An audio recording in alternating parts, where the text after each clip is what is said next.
नमस्कार विद्यार्थियों, मैं हूँ रीटा रहेजा, गवर्नमेंट कॉलेज श्री करणपुर से। आप सभी का इस ऑनलाइन क्लास में स्वागत है। विद्यार्थियों, आज इस टॉपिक के बारे में मैं आपको बताने जा रही हूँ, वो है मुग़ल साम्राज्य के पतन के कारण। ऐसे कौन से कारण मुग़ल साम्राज्य के पीछे विद्यमान थे जिसने मुग़ल साम्राज्य को पतन के गर्त में धकेला। विद्यार्थियों, भारत के जो मध्यकालीन इतिहास को सबसे ज़्यादा रोशन करने वाले मुग़ल सम्राट थे। 1526 ईस्वी में बाबर ने भारत में मुग़ल साम्राज्य की नींव डाली और लगभग 200 वर्षों तक भारतवर्ष में मुग़लों का आधिपत्य स्थापित रहा। हुमायूं के समय साम्राज्य में भयंकर संकट आया, जिससे उसे राजगद्दी छोड़कर ईरान की ओर भागना पड़ा।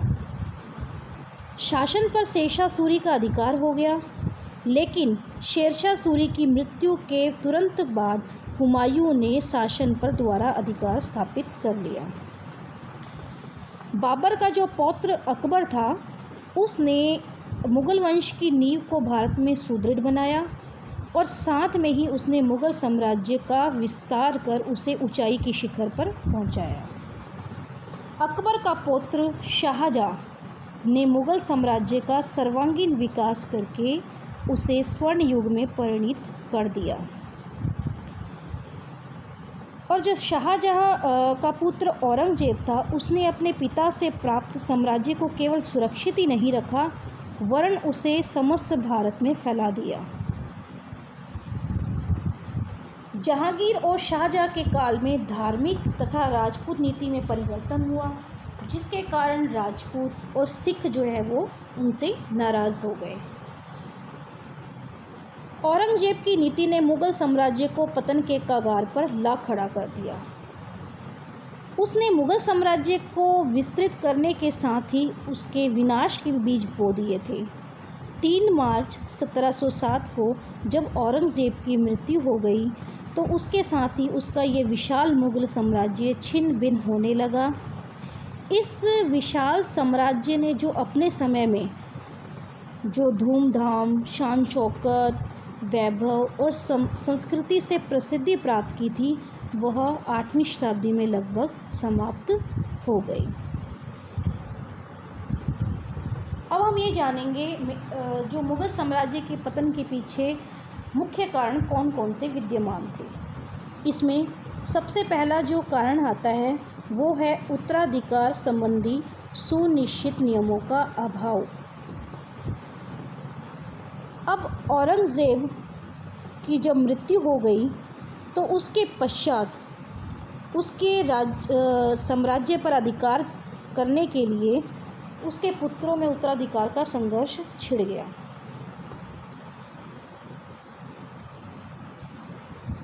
जिस तरह से औरंगजेब ने अपने पिता को कैद करके तथा अपने भाइयों की हत्या करके सिंहासन को प्राप्त किया था, उसी तरह से ये परंपरा भी आगे जारी रही। जब औरंगजेब की मृत्यु हो गई, तो उस समय राजकुमार मुअज़्ज़म तथा अकबर ने बहादुर शाह के समय में आज़म और कामबख्श ने विद्रोह किया। इस प्रकार जो उत्तराधिकार के लिए संघर्ष तब तक चलते रहे जब तक कि मुग़ल साम्राज्य का नामो निशान नहीं मिट गया। मुग़ल साम्राज्य की सबसे बड़ी यही कमी थी कि उस समय पर उत्तराधिकार का कोई निश्चित नियम नहीं था, जिसके कारण उनके पुत्र जो शासक था, उसके मरने के पश्चात उसके पुत्रों में उत्तराधिकार को लेकर जो है वो युद्ध छिड़ जाता था और उसके अंतर्गत जो भाई विजित रहता था या जो पुत्र जो विजयी रहता था, वही शासन की बागडोर अपने हाथ में लेता था। इस प्रकार जो मुग़ल साम्राज्य के जो उत्तराधिकार का जो त्रुटिपूर्ण नियम था, उसने देश की राजनीति को स्थिर बना दिया और देश की जो आर्थिक और राजनीतिक देश था, जो राजनीतिक और आर्थिक रूप से पूरी तरह से अपंग हो गया। अब जो इसके अंतर्गत अगला कारण आता है, वो है औरंगजेब के अयोग्य उत्तराधिकारी। ये मुग़ल साम्राज्य जो था वो एक तांत्रिक था और सम्राट का जो व्यक्तित्व था इसमें विशेष महत्व रखता था। एक जो शक्तिशाली सम्राट होता था उसके अंतर्गत तो सब कुछ ठीक चलता था, लेकिन जब शक्तिहीन उत्तराधिकारी जब शासन संभालते थे तो उसके कारण यह उनकी जो दुर्बलता थी वो प्रशासन के प्रत्येक जो हिस्से में जो है वो स्पष्ट रूप से परिलक्षित होती जाती थी। यही था कि जो औरंगजेब था उसके पश्चात उसके जितने भी उत्तराधिकारी हुए थे वो अयोग्य थे और वो केवल नाम मात्र के ही सम्राट थे। औरंगजेब के शासन के बाद उसका बेटा मुअज़्ज़म बहादुर शाह के नाम से आगरा की गद्दी पर बैठा, परंतु उसमें शासनात्मक क्षमता की कमी थी। यद्यपि वह हिंदू तथा राजपूतों के प्रति उदार था, लेकिन ऊपर से दुर्बल तथा वृद्ध था। और उसके बाद उसका जो पुत्र था जहांगीर शाह, वह भी कमज़ोर शासक सिद्ध हुआ। परिणाम स्वरूप जो उसका भाई था फ़र्रुखशियार, उसकी हत्या करके गद्दी पर बैठा। औरंगजेब के पश्चात जो शासन जिन्होंने संभाला, जैसे जो उसके पुत्र ने संभाला, उसने 63 वर्ष की आयु में शासन को संभाला और वो बहादुर शाह के नाम से वो गद्दी पर बैठा। लेकिन उसे जो शाह बेखबर के नाम से भी पुकारा जाता है, क्योंकि उसे शासन के प्रति वो बिल्कुल उदासीन रहा। और जहांगीर शाह जो उसके पश्चात बना, वह भी जो था वो एकदम मूर्ख था। उसे शासन की तरफ से बिल्कुल ही वो शासन की तरफ उसकी कोई रुचि नहीं थी। वो हमेशा भोग विलास में ही डूबा रहता था। और इसके पश्चात जो फ़र्रुखशियार बना, वो भी एक कायर था। और मोहम्मद शाह जो था उसके पश्चात जो बना 1719-1748 ईस्वी में शासक बना, उसका भी जो अधिकतर समय था वो जो पशु युद्ध थे उसी को देखने में वह व्यतीत करता था और उसकी शासन के प्रति पूरी उदासीनता थी। मदिरा और सुंदरी के प्रति उसकी रुचि होने के कारण लोग उसे रंगीला बादशाह के नाम से भी पुकारते थे। इस प्रकार जो शक्तिहीन और मूर्ख जो सम्राट थे वो उस मुग़ल साम्राज्य के हितों की रक्षा करने में असमर्थ सिद्ध हुए। अगला जो कारण आता है वो है मुग़ल सरदारों में पारस्परिक द्वेष भाव। जब मुग़ल सम्राट की दुर्बलताओं का जो है वो लाभ उठाकर मुग़ल सरदार जो है अनेक गुटों में बट गए। तुरानी, ईरानी, अफ़गानी तथा हिंदुस्तानी सरदारों के अलग अलग गुट थे। वे पारस्परिक द्वेष भाव से ग्रसित थे और इनमें से जो प्रत्येक गुट था वो अपना वर्चस्व जो है वो स्थापित करना चाहता था।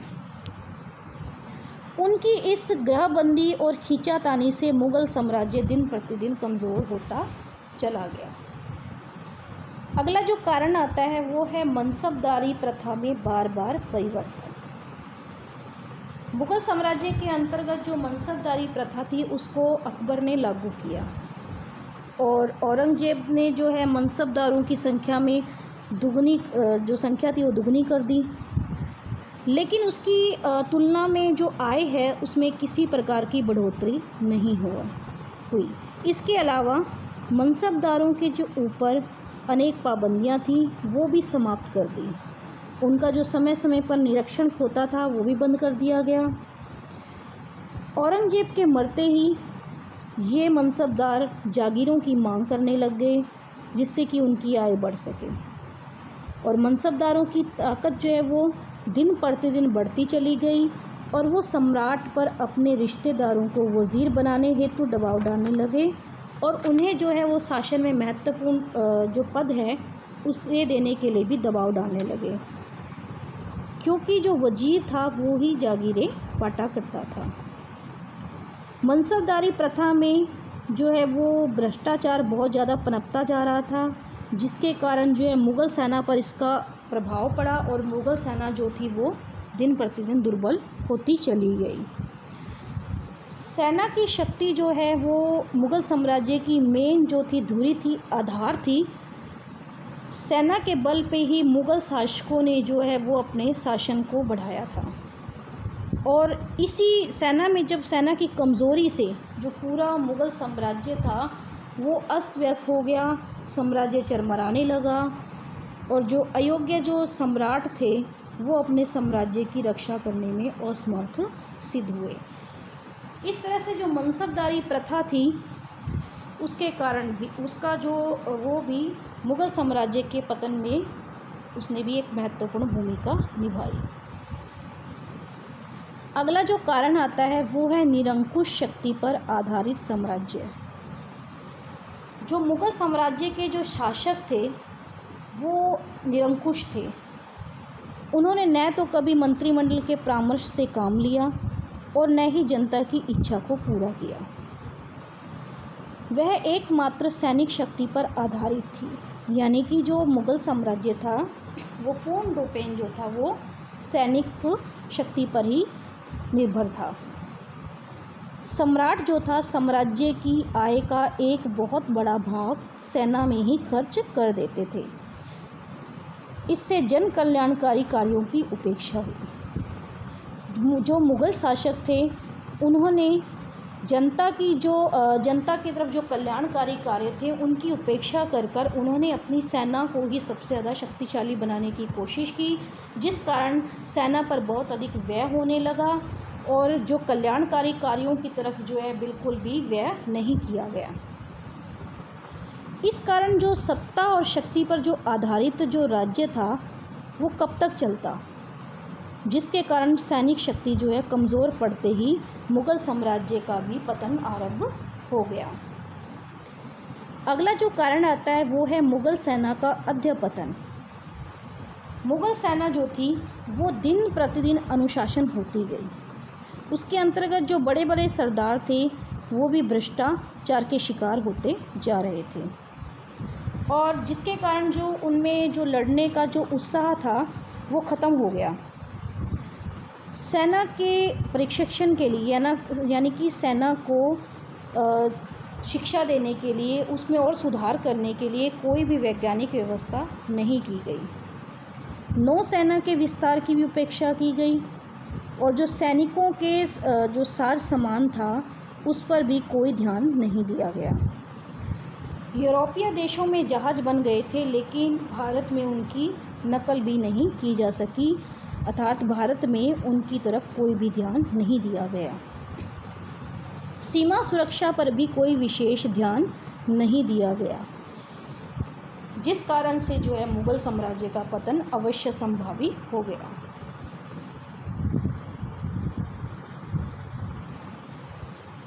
अगला जो कारण आता है इसके अंतर्गत वो है मोहम्मद शाह की अकुशलता।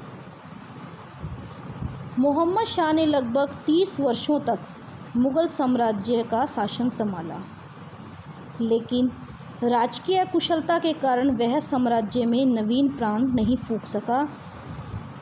वह स्वयं विलासी था और अच्छे वज़ीरों की सलाह न मानकर स्वार्थी तथा भ्रष्ट लोगों के हाथों का खिलौना बना रहा, अर्थात वह शासन की तरफ पूरी तरह से उदासीन रहा और वह भोग विलास में ही डूबा रहा। निजात उल मुल्क जो उसका वज़ीर था, सम्राट की गलत नीतियों से तंग आकर उसने अपना पद छोड़ दिया। 1724 ईस्वी में वह हैदराबाद चला गया। मुग़ल साम्राज्य का वैसे भी पतन जो था वो आवश्यक हो गया था और लेकिन निजात उल मुल्क के जो हैदराबाद चले जाने के कारण जो है वो मुग़ल साम्राज्य और ज़्यादा पतन की तरफ बढ़ता चला गया। अगला जो कारण आता है वो है शक्तिशाली सूबेदारों की महत्वाकांक्षा। बंगाल, हैदराबाद, अवध तथा पंजाब प्रांतों के सूबेदार अपने प्रदेशों को सम्राट की अधीनता से मुक्त कराने का प्रयत्न करने लगे थे और अवसर पाकर ये सूबेदार स्वतंत्र शासक बन बैठे, जिससे मुग़ल साम्राज्य एकदम शक्तिहीन हो गया। जैसा कि मैंने आपको पिछली क्लास में समझाया था कि भारत के अंतर्गत किन नवीन राज्यों का उत्थान हुआ, तो ये नवीन राज्य थे जिनके जो शासक थे वो अपने आप को जो मुग़ल साम्राज्य से उन्होंने अलग कर लिया और अपना अलग स्वतंत्र अस्तित्व स्थापित किया और इसके कारण वह जो थे वो मुग़ल साम्राज्य पर किसी तरह से आश्रित नहीं थे और उन्होंने अपने स्वतंत्र राज्यों की स्थापना करना शुरू कर दिया। और ये जब इनको अवसर मिला तो ये सूबेदार जो है वो अपने इन राज्यों के जो है स्वतंत्र शासक बन गए, और जिसके कारण जो है मुग़ल साम्राज्य से अलग होने के कारण मुग़ल साम्राज्य बिल्कुल जो है वो शिथिल होता चला गया। अगला जो कारण आता है वो है साम्राज्य की विशालता। औरंगज़ेब ने जो था वो घोर साम्राज्यवादी था। उसने काफ़ी विजय प्राप्त करी और उसने जो दक्षिण जो भारत था उसमें भी विजय का अभियान चलाया। अपनी महत्वाकांक्षी और साम्राज्यवादी नीतियों के कारण उसने बीजापुर और गोलकुंडा के जो राज्य था उनको भी वो अपने साम्राज्य में मिलाना चाहता था, और इस कारण उसने उन्हें अपने साम्राज्य के अंतर्गत भी मिला लिया। जो औरंगज़ेब की इस दक्षिण नीति को जो है उसकी मूर्खतापूर्ण नीति माना जाता है, जो कि 25 वर्षों तक चली, और इसके कारण जो है वो राज्य के सारे साधनों पर इतना ज़्यादा उसका बोझ पड़ा, और जिसके कारण बहुत ज़्यादा धन और सेना आदि का जो वो विनाश हुआ। औरंगज़ेब की जो ये दक्कन की जो नीति है, इसे दक्षिण की नीति को दक्कन की नीति भी कहा जाता है। ये जो नासूर है मुग़ल साम्राज्य के लिए उतना ही घातक सिद्ध हुआ जितना जो है नेपोलियन के लिए स्पेन का नासूर को माना जाता है। औरंगज़ेब के जो बाद उसके जो उत्तराधिकारी हुए वो इतने बड़े जो साम्राज्य जो कि औरंगज़ेब ने इतने बड़े साम्राज्य का विस्तार किया था, उसे इतना ज़्यादा फैला दिया था, उस पे जो सुरक्षा जो स्थापित करना उनके लिए असंभव सिद्ध हुआ, जिसके कारण भी जो मुग़ल साम्राज्य था वो छिन्न भिन्न होता चला गया और उसका पतन संभव हो गया। अब जो अगला कारण आता है वो है मुग़ल सम्राटों का व्यक्तित्व व चरित्र। औरंगज़ेब के पश्चात जो पहले जो शासक थे उनका जो पूरा ध्यान था वो शासन की तरफ था। उन्होंने शासन का विस्तार भी किया और उसे जो है वो उन्नति के शिखर तक पहुंचाया। लेकिन जो औरंगज़ेब के पश्चात जितने भी शासक हुए उन्होंने वो हमेशा जो सम्राट थे वो विलासप्रिय थे और जो स्त्रियों के संपर्क में ही रहते थे, और स्त्री का संपर्क पाकर वो लोग इतना ज़्यादा खो जाते थे कि जो प्रशासनिक जो काम होता था शासन के तरफ जो है उनका मोह भंग होने लगा था, जिसके कारण जो है वो शासन की जो व्यवस्था है वो उथल पुथल होने लगी और प्रशासन में भी उदासीनता आ गई, जिसके कारण वे दिन प्रतिदिन कमज़ोर होते चले गए। जैसे कि मैंने आपको बताया था अभी कि जो बहादुर शाह है वो 63 वर्ष की आयु में गद्दी पर बैठा और वो साम्राज्य की प्रतिष्ठा को बनाए रखने में असमर्थ था। उसने क्या किया कि सभी दलों को प्रसन्न रखने की चेष्टा की, जिसके कारण वो सरदारों को बड़ी बड़ी उपाधियां बांटता रहता था और शासन की तरफ वो बिल्कुल बेखबर था, जिसके कारण उसे इतिहास में शाहे बेखबर के नाम से भी पुकारा जाता है।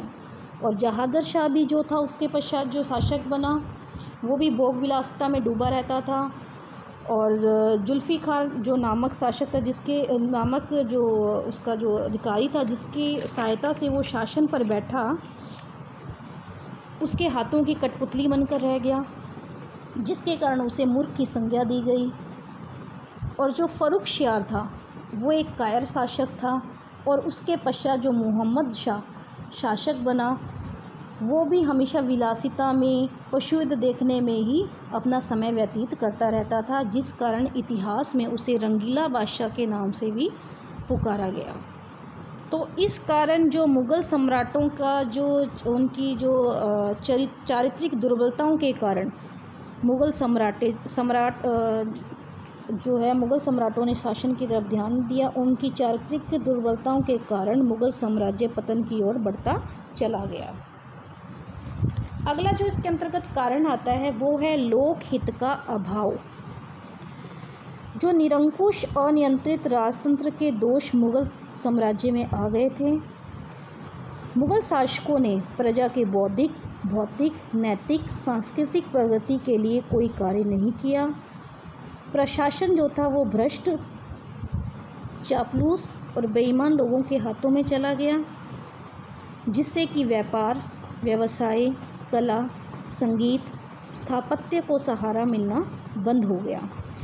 और इसकी उन्नति के अभाव में जो मुग़ल साम्राज्य का विकास रुक गया और धीरे धीरे मुग़ल साम्राज्य जो था वो पतन की ओर बढ़ता चला गया। तो विद्यार्थियों, ये थे मुग़ल साम्राज्य के पतन के कारण, मुख्य कारण।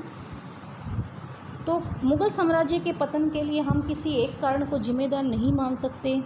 हम देखते हैं कि इसके पीछे जो है वो एक नहीं बल्कि कई कारण विद्यमान थे, जिन्होंने जो है मुग़ल साम्राज्य को विघटन के अर्थात उसके पतन में महत्वपूर्ण भूमिका निभाई।